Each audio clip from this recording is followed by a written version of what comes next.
Como a gente representa uma função usando séries de Taylor? Vamos lá entender. Oi gente, meu nome é Esther Velasquez e sejam bem-vindos a mais um vídeo do canal Matemateca. Nessa aula a gente vai falar sobre séries de Taylor e séries de Maclaurin, tá bom? Então antes de começar, já curte aí embaixo, se inscreve no canal e vamos lá! Gente, então a base para a gente falar sobre séries de Taylor vão ser justamente as séries de potências que a gente começou a ver nas aulas anteriores. Então, uma série de potências, de uma forma geral, pode ser escrita nesse formato, ó. A soma de 0 até infinito de um coeficiente Cn, esse Cn pode ser uma constante ou ele pode variar de acordo com o n, né, junto com o n, vezes x menos a elevado a n. Então, o que vai classificar exatamente uma série de potências é a gente ter esse termo aqui, x menos a, elevado à variável da soma, a variável n. E aí, se a gente expandir essa soma, a gente vai ter, para o n igual a 0, fica C0, o coeficiente 0, vezes x menos a elevado a 0. Para o n igual a 1, fica C1, vezes x menos a elevado a 1. Para o n igual a 2, fica C2 vezes x menos a ao quadrado. E assim vai indo. Quando a gente tem uma série de potências nesse formato, a gente vai chamar isso de uma série centrada em A. O A é esse valor aqui que o x está subtraindo.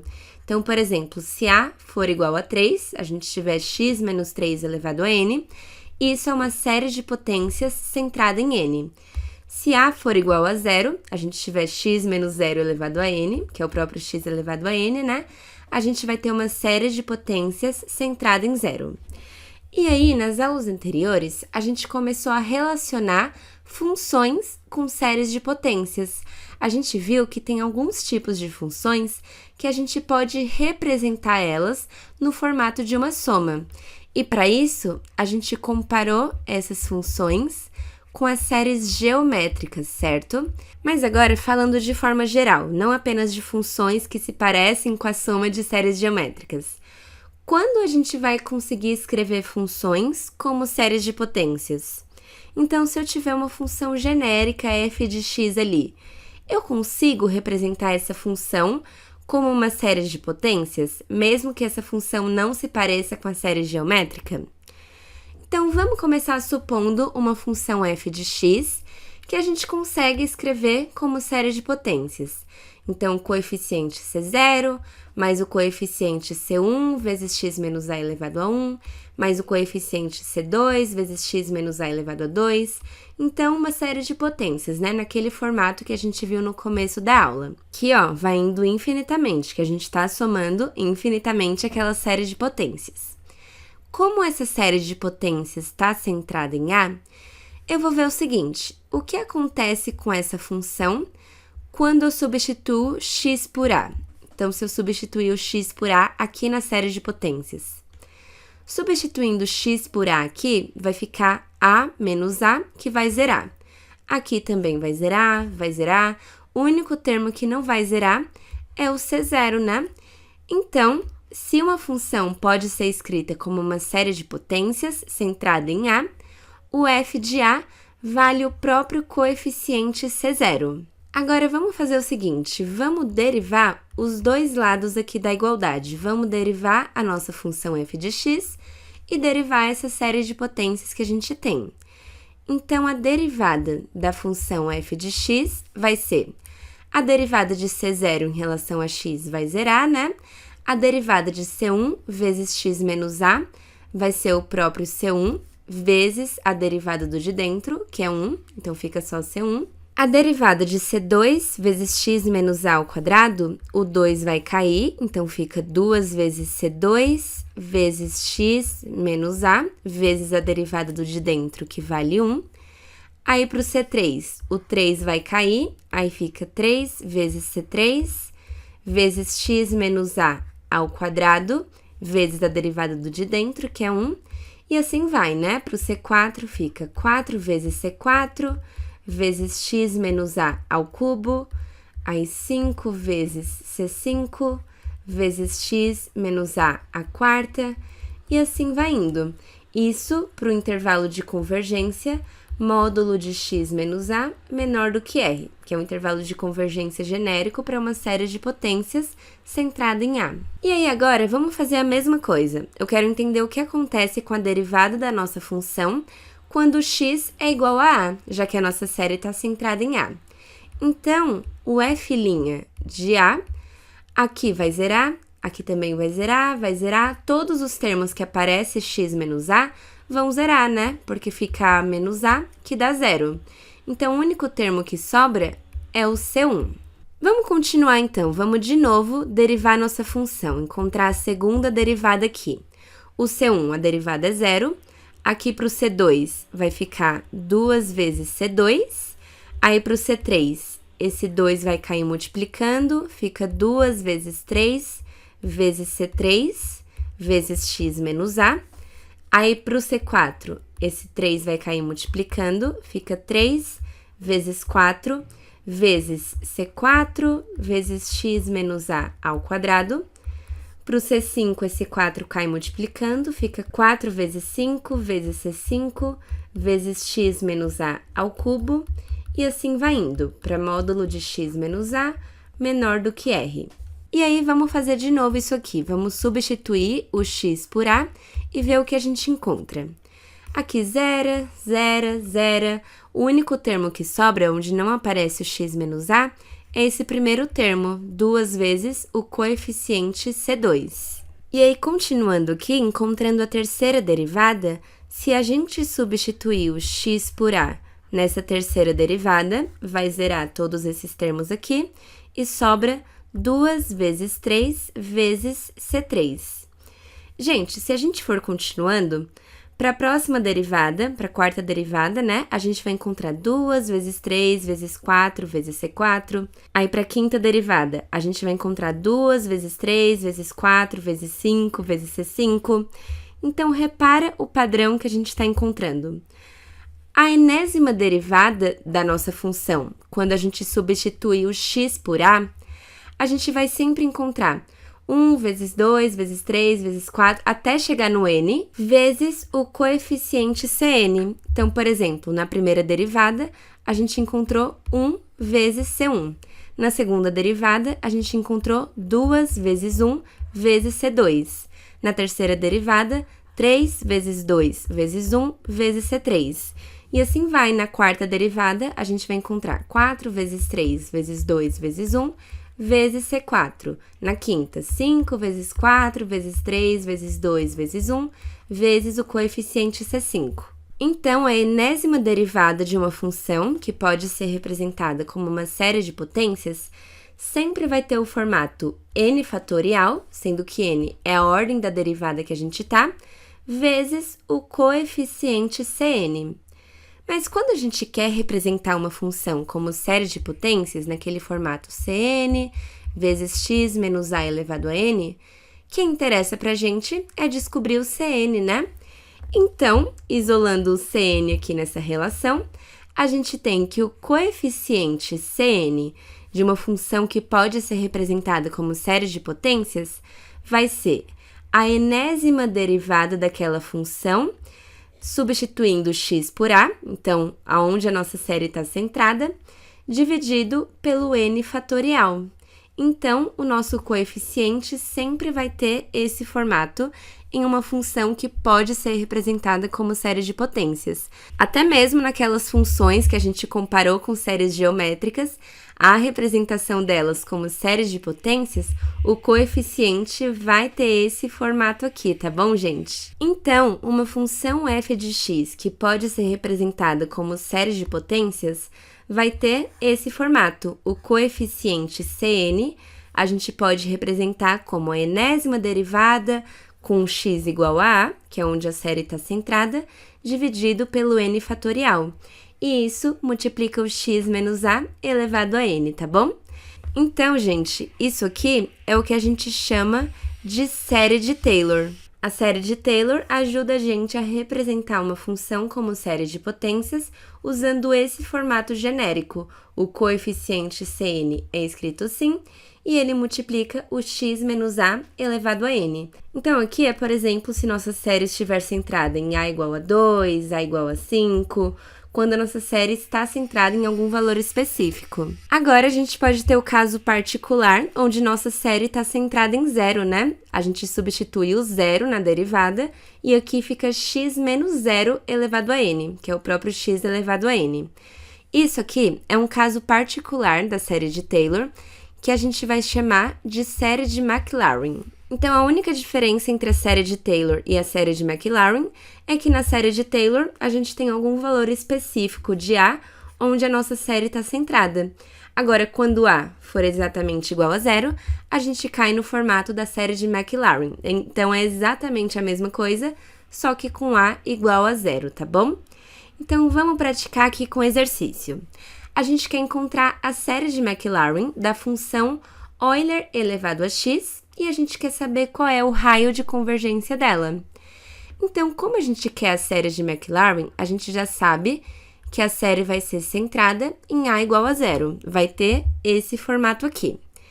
O primeiro passo, sempre que a gente quer encontrar a série de Taylor, série de Maclaurin, é a gente procurar um padrão nas nossas derivadas. Então, a gente vai fazer o f de x e as suas derivadas quando a gente substitui o x por zero, que é o valor de A, né? Então, ó, lembrando que no coeficiente, a derivada, a gente substitui o valor por onde a série está centrada. A gente substitui o x da derivada pelo valor de A. Então, vamos começar com o próprio f de x. F de x é Euler elevado a x. Então, o f de zero vai ser Euler elevado a zero, que é igual a 1. Agora, vamos para a primeira derivada. A primeira derivada da função Euler elevado a x é o próprio Euler elevado a x. Então, se a gente substituir o x por zero na derivada, a gente também vai encontrar Euler elevado a zero, que também vai dar 1.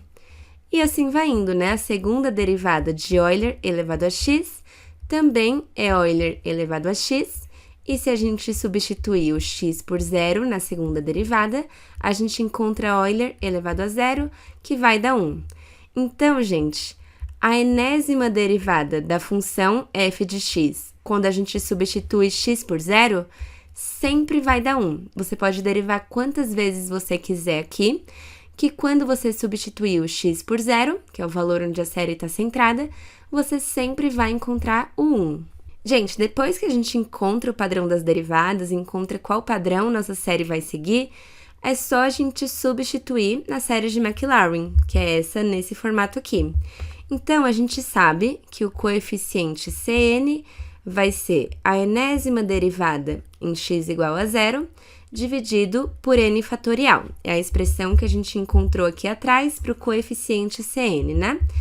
Então, nossa derivada para essa função sempre vai valer 1, quando x é zero, e isso vai estar sobre o n fatorial. Logo, a nossa função f de x pode ser representada como a soma de n igual a zero até o infinito, do coeficiente Cn, que é 1 sobre n fatorial, vezes x menos zero elevado a n. A série está centrada em A igual a zero, né? Então, isso aqui é o próprio x elevado a n. Então, essa aqui é a nossa série de Maclaurin para a função Euler elevado a x. E aí, ele também pede para a gente encontrar o raio de convergência dessa série. Para isso, a gente pode usar o teste da razão. A gente vai calcular o limite, quando o n tende a infinito, do módulo do a de n mais 1 sobre o a de n. Então, o nosso a de n aqui, no caso, é x elevado a n sobre n fatorial, é o termo geral da série, e o a de n mais 1 é x elevado a n mais 1 sobre n mais 1 fatorial. Então, a gente calcula o limite do módulo do a de n mais 1 sobre o a de n, né? Então, a gente tem o limite, quando o n tende a infinito, de x elevado a n vezes x. Então, aqui a gente pode separar, né? Como a gente tem uma soma nos expoentes, isso é a mesma coisa que a multiplicação de base igual. Então, ó, a elevado a b mais c é igual a elevado a b vezes a elevado a c. Então, a gente separou aqui. Tudo isso sobre n mais 1 fatorial, só que n mais 1 fatorial é a mesma coisa que n mais 1 vezes n fatorial, né? Então, por exemplo, se você tem 4 fatorial, isso é a mesma coisa que 4 vezes 3 fatorial. É isso que a gente fez aqui. E aí, ele vai multiplicar o inverso do de baixo. Então, multiplica n fatorial sobre x elevado a n. Isso aqui é uma propriedade de divisão de frações.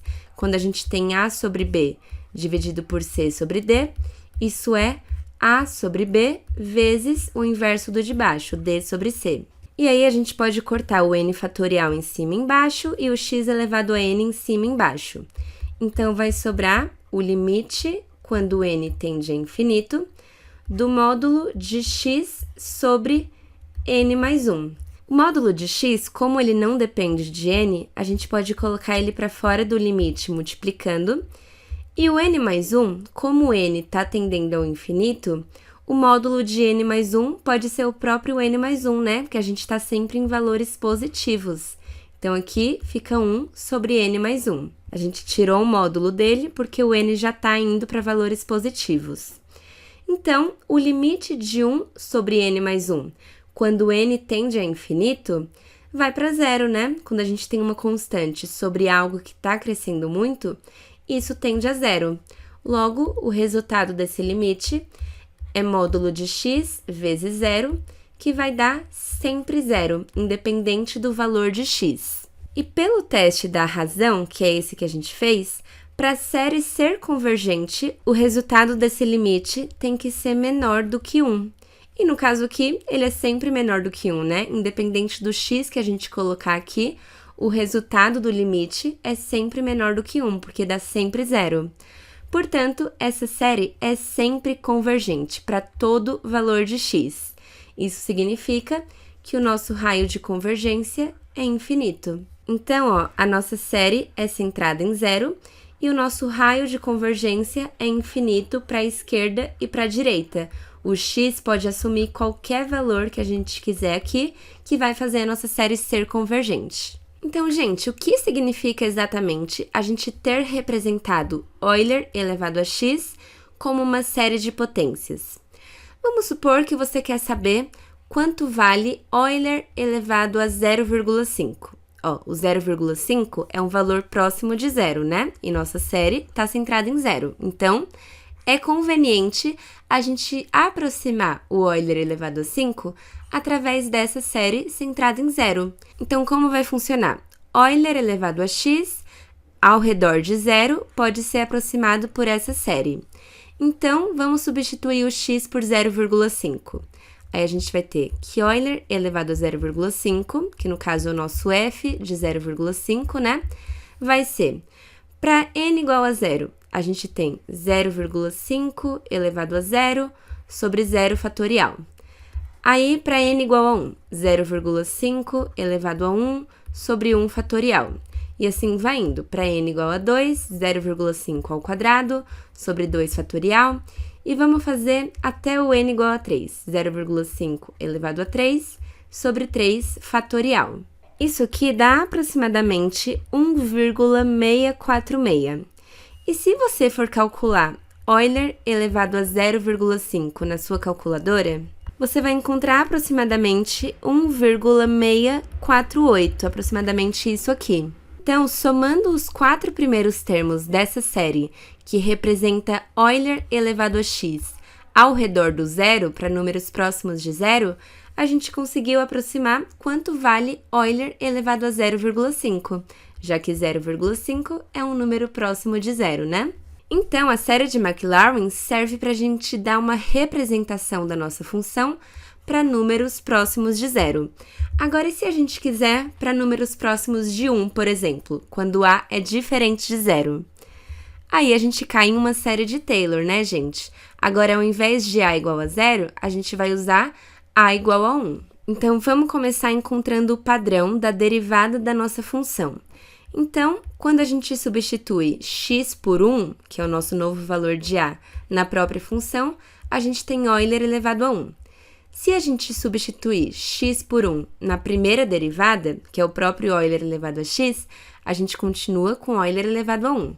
E assim vai indo. Na segunda derivada, substituindo x por 1, vai dar Euler elevado a 1.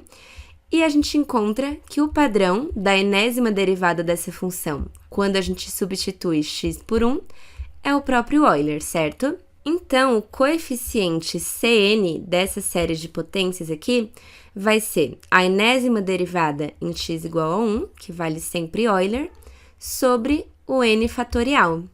Portanto, a nossa função f de x ao redor de A pode ser representada como a soma de n igual a 0 até infinito do coeficiente Cn, então Euler sobre n fatorial, vezes x menos a, então x menos 1, elevado a n. Então, a gente escreveu a nossa função nesse formato de série de Taylor. Agora, ela não está mais centrada em a igual a 0, né? Ela está centrada em a igual a 1. E usando o mesmo procedimento de teste da razão que a gente usou aqui atrás, a gente encontra que o raio de convergência dessa série é infinito. Para qualquer valor de x, ela vai convergir. Então, ó, essa série é centrada em 1, e para qualquer valor à direita e à esquerda do 1, então infinitamente aqui, a nossa série converge. O raio de convergência se estende infinitamente ao redor do 1. Então, essa série centrada em 1 é uma boa se você quiser, por exemplo, aproximar quanto vale Euler elevado a 1,1, que é um valor muito próximo de 1, né? Agora, vamos ver esse exercício aqui. A gente quer encontrar a série de Maclaurin da função seno de x. Então, a gente quer representar a função seno de x como uma série de potências centrada em a igual a 0, porque série de Maclaurin é sempre centrada em 0, né? Então, para começar, vamos encontrar um padrão nas nossas derivadas. Se a gente substituir x por 0 na própria função seno de x, a gente vai ter o seno de 0, que vale 0, né? Agora, vamos derivar a função. A derivada de f de x, a derivada do seno, é o cosseno de x. E aí, se a gente substituir o x por 0, que é o valor de a, nessa derivada, a gente vai encontrar o cosseno de 0, que vale 1. Tá, por enquanto, nenhum padrão ainda, né? Foi de 0 para 1 aqui. Então, vamos derivar mais uma vez, segunda derivada, que vai dar menos seno de x, que é a derivada do cosseno, né? E aí, vamos substituir o x por 0 na segunda derivada. A gente vai ter menos seno de 0, que dá 0. Tá, foi de 0 para 1 para 0. Vamos ver se vai ter mais alguma repetição aqui.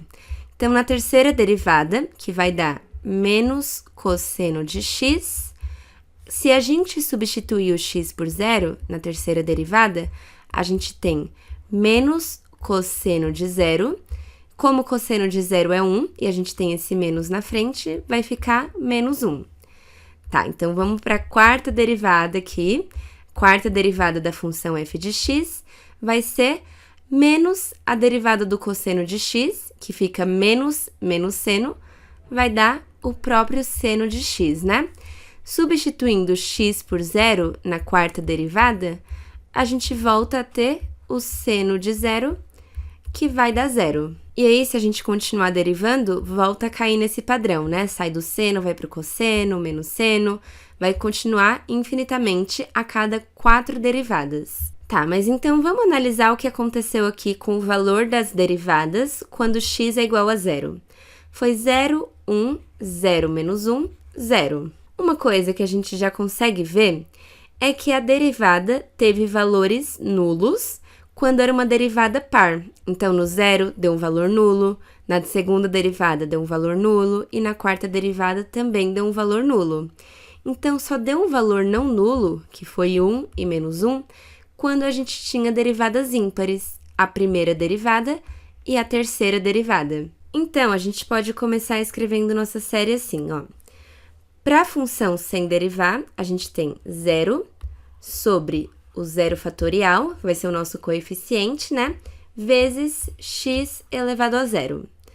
Para a primeira derivada, a gente tem 1, que é o resultado da primeira derivada, sobre 1 fatorial, vezes x elevado a 1. Isso aqui seguindo o formato da série de Maclaurin, tá bom, gente? Aí, para a segunda derivada, a gente tem 0, sobre 2 fatorial vezes x elevado a 2.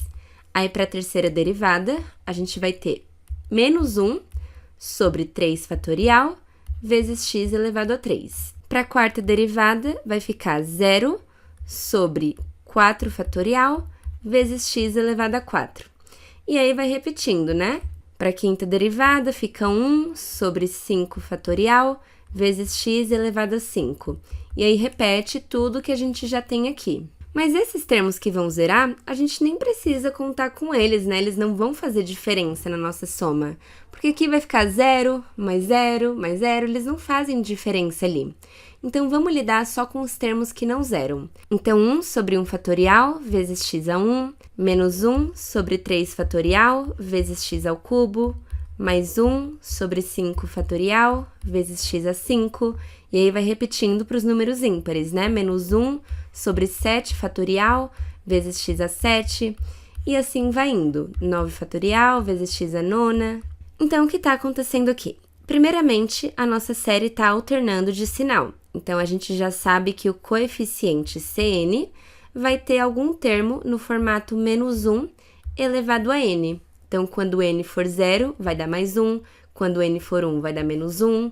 Aí, quando for 2, fica positivo. Então, vai alternando entre positivo e negativo, né? E aí, na parte de baixo do coeficiente Cn, a gente sempre tem um número ímpar fatorial. Então, é sempre 1, 3, 5, 7. E é importante a gente saber que sempre que a gente quer representar um número par, a gente representa como 2 vezes n. Agora, se a gente quiser representar um número ímpar, a gente representa como um número par mais 1. Então, 2n mais 1. Então, embaixo do menos 1 elevado a n, sempre vai ter um número ímpar fatorial. Então, quando n for 0, fica 2 vezes 0 mais 1 fatorial, que vai dar 1 fatorial. Quando n for 1, fica 2 vezes 1 mais 1, que é 3 fatorial. Quando n for 2, fica 5 fatorial. Então, conforme o n for crescendo, a gente sempre vai ter um número ímpar fatorial. E da mesma forma, o x também sempre está elevado a números ímpares, né? E é o mesmo número que está fatorial embaixo. Então, como vai ficar a nossa soma? A gente vai ter a soma de n igual a 0 até o infinito, do coeficiente Cn, então, é o padrão que a gente acabou de encontrar, né? Então, a gente encontrou aqui um padrão para o Cn, né? A gente começou colocando a derivada sobre o fatorial, e aí a gente encontrou um padrão de como esse coeficiente Cn se comporta no caso da função seno, e isso vai multiplicar o x menos 0, que é onde a série está centrada, então, simplesmente o x, elevado a um número ímpar também, então, elevado a 2 vezes n mais 1. Então, essa é uma forma de representar a função seno de x como uma série de potências ao redor de zero. Então, se você quiser aproximar, por exemplo, seno de 0,5, que é um valor próximo de zero, você pode aproximar por essa série de potências. E, gente, se você quiser encontrar a representação da função cosseno de x como uma série de potências, você pode usar a mesma estratégia aqui, encontrar o padrão, que vai ser algo bem parecido, ou então você pode simplesmente derivar dos dois lados, porque a derivada do seno é o cosseno, né? Então, derivando essa série, você encontra a série que representa o cosseno de x ao redor de zero. Agora, vamos ver esse caso aqui. A gente quer encontrar a série de Maclaurin dessa função, 1 menos x elevado a menos 2. E como é uma série de Maclaurin, a gente está falando de algo ao redor de zero, né? Então, para começar, vamos encontrar um padrão das derivadas. Se a gente substituir x igual a zero na própria função, a gente tem 1 menos 0 elevado a menos 2, que vai dar o próprio 1. Agora, vamos derivar essa função para a gente ver o que a gente encontra. O menos 2 cai aqui multiplicando, né? Fica menos 2 vezes 1 menos x elevado a menos 2 menos 1, que é menos 3. E isso multiplica a derivada do de dentro, que é menos 1. Se você quiser, você também pode escrever isso aqui como 1 sobre 1 menos x ao quadrado e usar a regra do quociente, tá bom? Tanto faz, das duas formas vai dar certo. Mas então, isso aqui dá 2 vezes 1 menos x elevado a menos 3. E aí, se a gente substituir o x por 0 na primeira derivada, a gente vai encontrar o próprio 2, né? Agora, vamos encontrar a segunda derivada. Esse menos 3 cai multiplicando, então fica menos 3 vezes 2, que multiplica 1 menos x elevado a menos 3 menos 1, que dá menos 4, e isso multiplica a derivada do de dentro. Então, vai trocar o sinal aqui, vai ficar 3 vezes 2, e se a gente substituir o x por 0 aqui na segunda derivada, a gente vai ter 3 vezes 2, aí aqui fica 1 menos 0, que dá 1. Então, a gente já percebe que vai tendo um padrão, né? Vamos só mais uma vez aqui. A terceira derivada da função é menos 4 vezes 3 vezes 2 vezes 1 menos x elevado a menos 4 menos 1, que é menos 5, vezes a derivada do de dentro. Então, esse menos 1 vai trocar o sinal aqui. E se a gente substituir o x por 0, vai ficar 4 vezes 3 vezes 2 vezes 1. Então, a gente consegue perceber que a enésima derivada dessa função, quando a gente substitui o x por 0, vai seguir um padrão fatorial, né? Quando é sem derivar, é 1. Quando deriva uma vez, é 2 vezes 1. Aí, quando deriva 2 vezes, é 3 vezes 2 vezes 1. Então, ó, derivou 2 vezes, começou no 3. Derivou uma vez, começou no 2. Derivou 3 vezes, começou no 4. O fatorial sempre começa um número acima da derivada, né? Então, se a gente derivar n vezes, o resultado dessa derivada, em x igual a 0, vai ser n mais 1 fatorial. Então, agora que a gente já sabe o padrão da derivada, vamos encontrar o padrão do coeficiente Cn.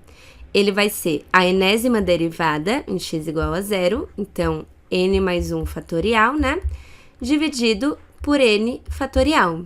Só que n mais 1 fatorial é a mesma coisa que n mais 1 vezes n fatorial. E tudo isso dividido por n fatorial. Ó, lembra? 4 fatorial é a mesma coisa que 4 vezes o 3 fatorial. É isso que a gente fez aqui no numerador. Então, cortando o n fatorial em cima e embaixo, o nosso coeficiente Cn vai ser simplesmente n mais 1. Portanto, a nossa função f de x, representada como uma série de Maclaurin, vai ser a soma de n igual a 0 até o infinito, do coeficiente Cn, que é n mais 1, vezes x elevado a n. Aqui ele não pediu, mas a gente também pode encontrar o raio de convergência dessa série. Então, a gente faz o teste da razão, o limite quando n tende a infinito, do a de n mais 1 sobre o a de n. Então, o n mais 1 vai ficar n mais 2 vezes x elevado a n mais 1, né?